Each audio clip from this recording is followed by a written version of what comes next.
Tenho hoje a grata satisfação de, mais uma vez, entrevistar a doutora Deise Aparecida, bacharel em Direito, foi delegada de polícia, a primeira delegada especial da mulher no Maranhão, hoje psicóloga. É com ela que nós vamos conversar, para minha alegria, minha satisfação de revê-la e ter a oportunidade de falar sobre essa nova perspectiva que se abriu para você depois que deixou a polícia. A Deise é goiana, né, do estado de Goiás, mas há muitos anos. Quantos anos já aqui em São Luís, Deise? Mais de 40 anos já. Bom, então com você a palavra para se apresentar para o nosso público. Em primeiro lugar, doutor Carlos Nina, eu gostaria de agradecer por o convite para estar presente aqui hoje na Band Maranhão.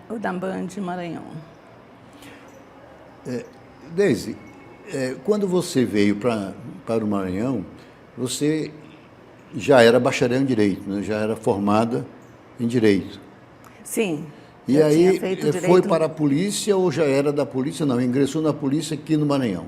Não, eu fiz o meu curso de Direito em Goiás, na PUC de Goiás, e inicialmente eu fui incentivada como estudante de Direito, me apaixonei pelo Direito Penal, por um professor, que era professor de Direito Penal na universidade, e tinha sido agente de polícia, delegado de polícia, promotor, e estava como procurador, professor também da universidade e também da Academia de Polícia de Goiás, a fazer um concurso público para escrivão de polícia. Como estudante, eu fiz o concurso, passei e fui fazer 6 meses, naquela época, 6 meses de academia de polícia, para ingressar na Polícia Civil de Goiás. Fiquei por lá até me formar, né? 4 anos como escrivã de polícia. Fui trabalhar na delegacia, inicialmente na delegacia de tóxico entorpecente, que era o nome que tinha essa delegacia na época. Depois fui convidada a ir para trabalhar naquela época, o secretário de Segurança era um general do Exército. Nós estávamos, alguns dizem na época da ditadura, outros dizem política de exceção, né? Então fui trabalhar com um general nessa época, já visando um concurso público na área, inicialmente em Goiás. Mas o concurso público estava sendo adiado.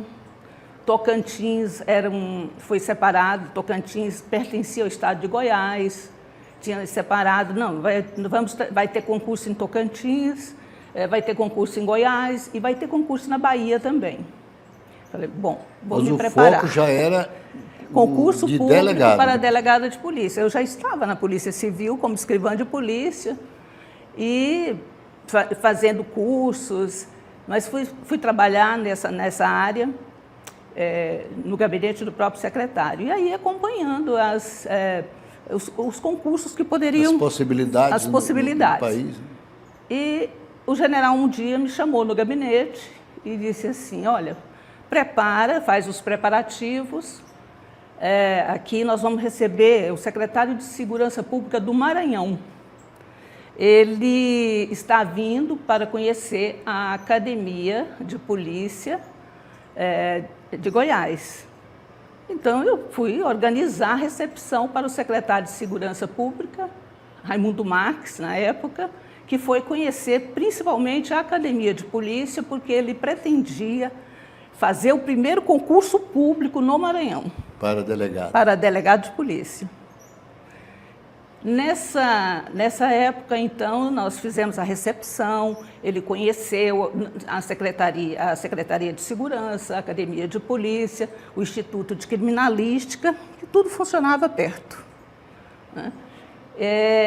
Eu pensei em eu vou fazer o concurso, o primeiro que vai sair vai ser o do Maranhão, então eu fui me preparando e tudo, né?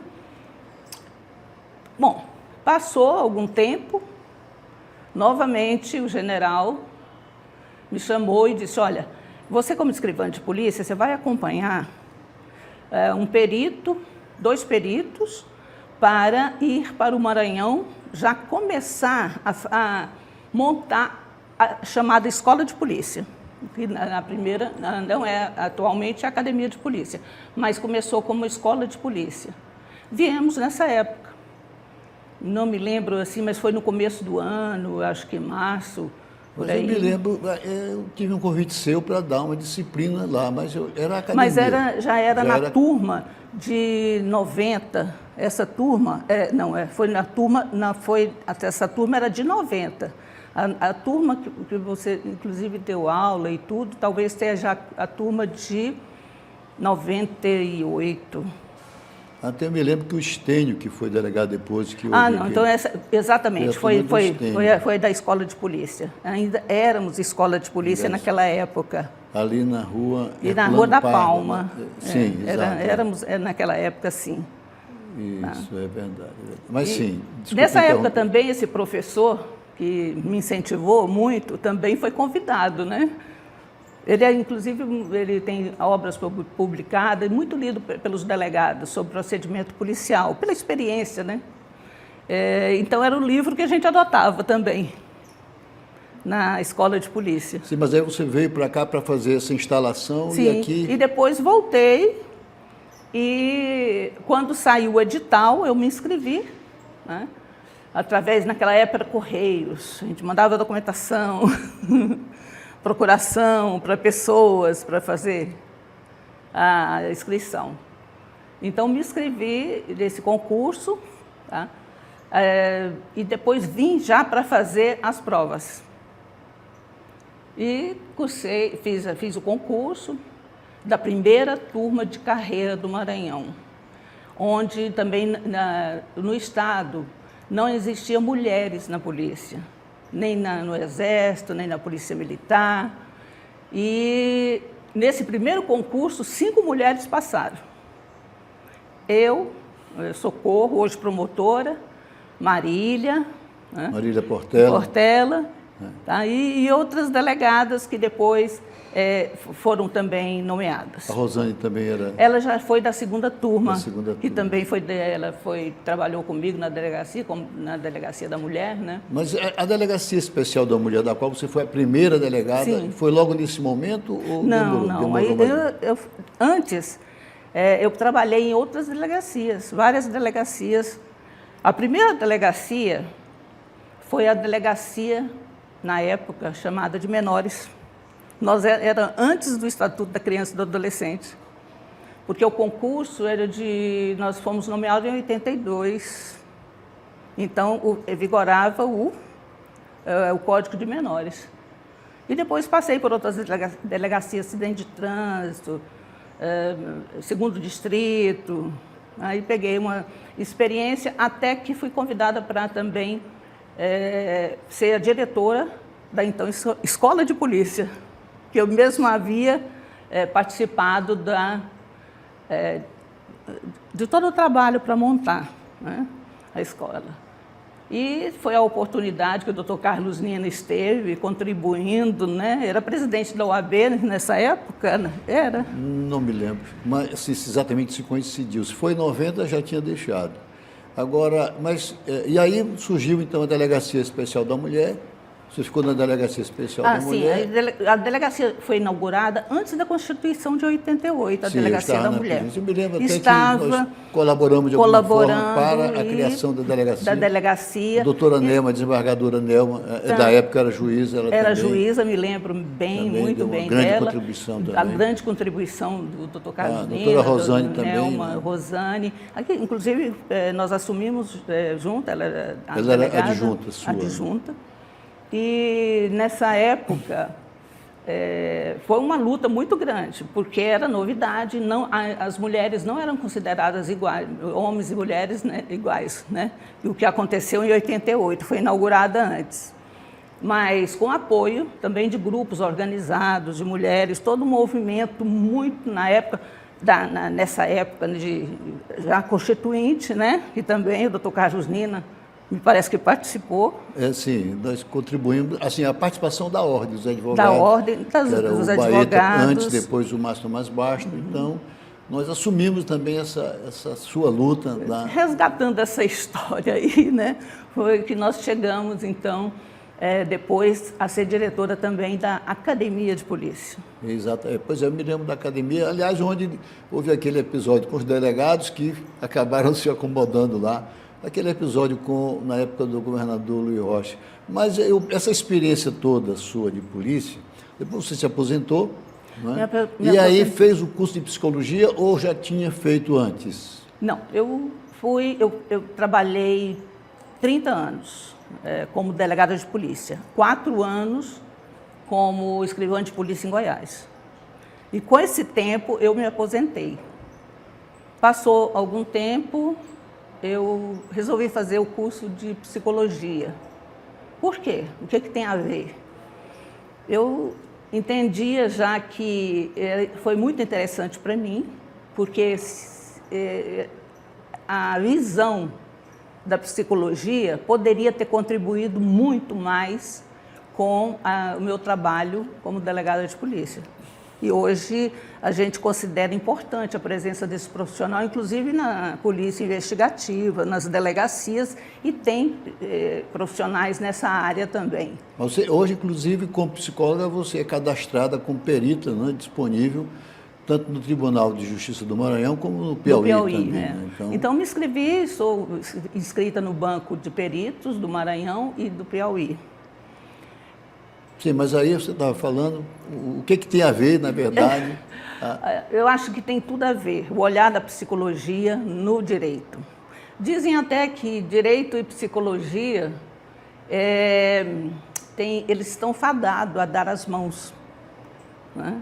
Principalmente nessa questão da polícia. Quantos crimes aí que foram investigados e que, se a gente tivesse um olhar da psicologia na investigação, teríamos chegado mais rápido principalmente nesses crimes sexuais, crimes em que você tem que reconhecer que muitas vezes aquele criminoso é um psicopata. Não que a maioria dos criminosos são psicopatas, pelo contrário. Temos psicopatas que não cometem crimes. A maioria desses psicopatas não estão na penitenciária. Então, reconhecer o comportamento delituoso. Na verdade, o crime violento, de alguma forma, numa relação doméstica mesmo, envolve algum comportamento que precisa o olhar da psicologia. Da psicologia. Né? E naquela época, o homicídio, tanto de homens como mulheres, era simples homicídio. Muitas vezes a lesão corporal era aquela lesão que a gente via, né? Porque tinha o olho roxo, porque tinha hematomas. Mas esquecia-se que antes dela sofrer essa violência com marcas, que deixam marcas, ela sofria uma violência psicológica, manipulação. Né? Tanto que os casos, por exemplo, que envolvem crianças, né, há sempre a necessidade de um estudo psicológico, né, psicossocial, né? Para compreender, até para verificar a veracidade das alegações que são feitas pelas partes, que muitas vezes sequer consideram o interesse do menor. Isso aí seria por aí também, né? E temos aí o depoimento, né, especial, a escuta especializada, quer dizer, evoluiu muito. Né? A questão da violência contra a mulher, contra a criança, contra o adolescente. E, principalmente, essa distinção, quer dizer, essa evolução, a Lei Maria da Penha trouxe muitas novidades, principalmente a da proteção, né? E esse olhar, se bem que a Lei Maria da Penha também, como toda lei, inclusive de alienação parental, ela tem os problemas dela, né? O mau uso, principalmente o mau uso da lei. É verdade. Aliás, na última oportunidade que nós conversamos no programa, tratamos desse assunto. Quer dizer, às vezes, algumas pessoas que não têm a dimensão da importância da lei, a usam de maneira desvirtuada para interesses completamente alheios à finalidade da norma, o que inclusive acaba causando um prejuízo a quem precisa, porque ocupa todo o aparato, né, do Estado. E causa um prejuízo de dano psíquico, tanto, né, para a vítima, para a criança, para a mulher vítima de violência. Então, essa transição sua do direito para a psicologia, ela veio dessa experiência sua, porque, afinal de contas, 30 anos como delegada de polícia, com a experiência de escrivã também, teve a oportunidade de conhecer esse lado da sociedade que vai para a polícia, conhecer aqueles comportamentos, digamos assim, que são reprimidos muitas vezes, né? É fruto de uma repressão, ou pessoal, ou psicológica, né? E aí, isso foi que lhe estimulou a ir para a psicologia, para também trabalhar nessa área, que você trabalha hoje nessa área, não é isso? Sim. Nessa época, na apuração de crimes, nos deparamos com vários crimes violentos. Um deles foi muito conhecido nacionalmente, internacionalmente, que foi o caso do Francisco das Chagas. Sim. Que o Brasil demorou 15 anos para que elucidar esse crime, até porque ele cometeu crimes aqui durante algum tempo e depois foi para o Pará, né? E essa questão geográfica, a gente não tinha ideia, que a psicologia tem a ideia hoje de analisar o crime na sua área geográfica. Francisco das Chagas começou, conhecido como o criminoso de crianças emasculadas, né? Ele fazia, ele matava, estuprava, matava. Ele demorou-se muito tempo, por pressão internacional, inclusive, que se chegou a ele depois de 15 anos, quando na turma de delegados de polícia, um delegado começou a apurar essa situação e chegou à conclusão e levantou todo... Inclusive, eu acredito que ele deve estar escrevendo um livro sobre isso, voltando aí na importância de conhecer o comportamento do criminoso, né? E nesse caso aí também foi muito importante a perícia. Nessa época, não tinha DNA. O primeiro crime que ele cometeu, houve prisões, que depois foram consideradas, que prenderam a pessoa por uma mancha, que supostamente seria de sangue, mas tinha um perito muito do Instituto de Criminalística, né, que nós tivemos que recorrer, e ele era químico, falou, não, isso aqui não é sangue, é nódoa de caju. Quer dizer, realmente... aí eu pergunto para você, esse período que você esteve na polícia, não é? Deu para constatar também a deficiência da nossa polícia nessa parte técnica, né? Falta de recursos mesmo. Acredito até que haja uma boa vontade do Estado na especialização das pessoas, mas me parece que nós temos uma carência de recursos técnicos para, digamos, apuração e investigação criminal. Né? Até hoje, mas na época a polícia técnica tinha excelentes profissionais e também era equipada para a época, né? Tanto é que a questão do DNA só veio depois, muito depois, né? Que seria possível identificar, inclusive, o grupo sanguíneo, essa coisa toda, né? Mas é importante dizer que a polícia tem que ser aparelhada, sim, e cada vez nós temos a tecnologia está avançada nessa área e os conhecimentos também. Então, a parceria, hoje, eu acredito que um delegado de polícia da Delegacia de Homicídios, ele deve se cercar também dos conhecimentos da psicologia. E qual a avaliação que você faz hoje da sua atividade como psicóloga? Qual a avaliação, como você vê, claro, evidentemente naquilo que você como psicóloga pode falar, né, naturalmente. Sim, assim que eu me formei, a minha visão principal seria de empresariar. Então, eu criei um coworking, né, no Shopping da Ilha, espaço da Out Coworking, e para que não só a área médica, psicológica, que hoje está funcionando, sim, com psicólogos que ocupam o espaço, né? É um novo modelo de negócio em que você não precisa ter o seu consultório. Até seus atendimentos virtuais pode ser de um coworking, pode ser de um local de cessão de espaço, e também o presencial.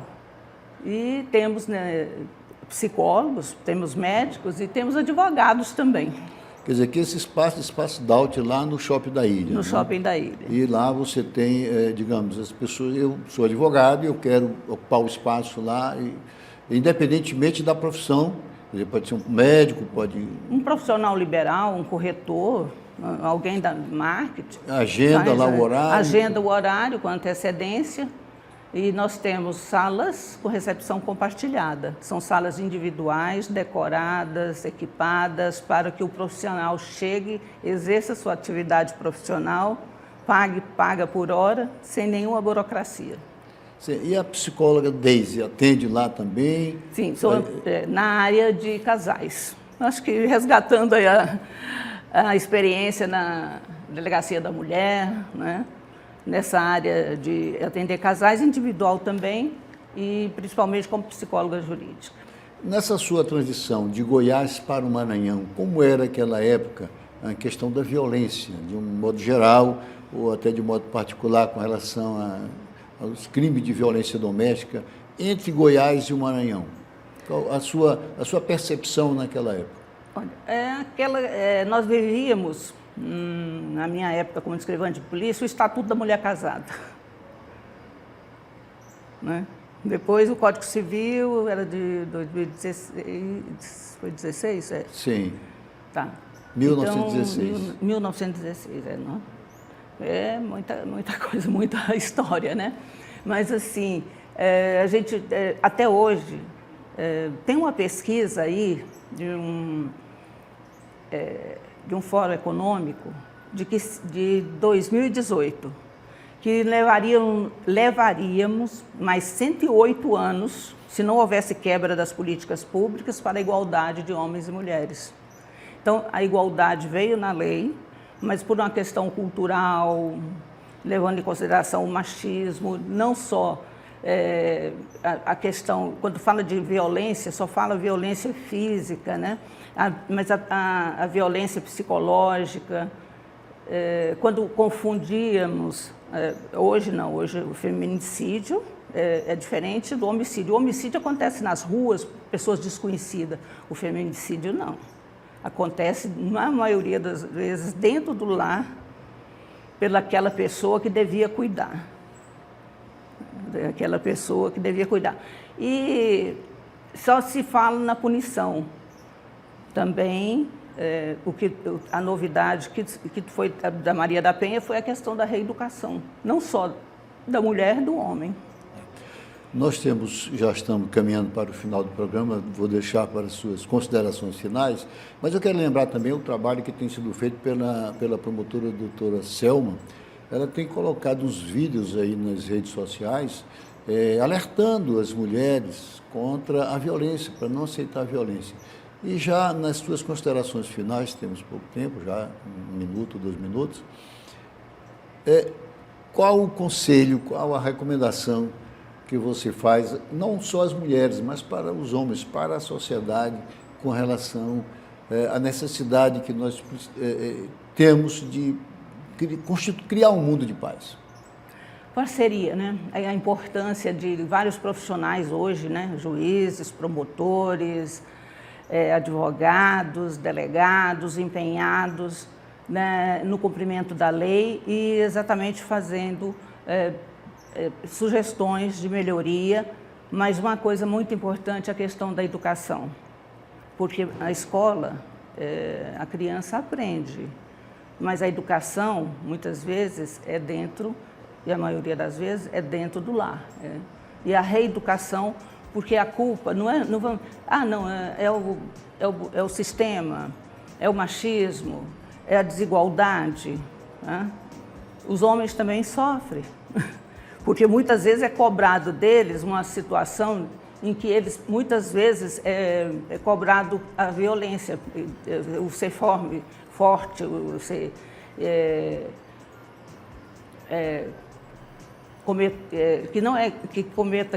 que não cometa crime, mas precisa de uma reeducação, inclusive nessa questão da diferença, né, de gêneros.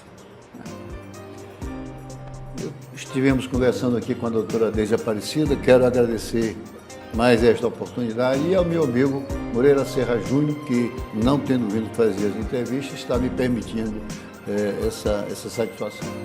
Até o próximo programa.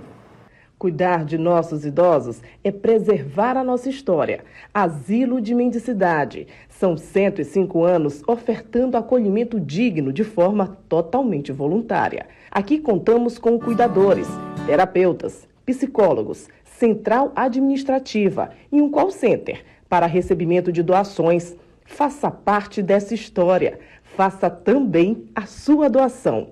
Saudações. Una-se a esse elo de solidariedade e fraternidade.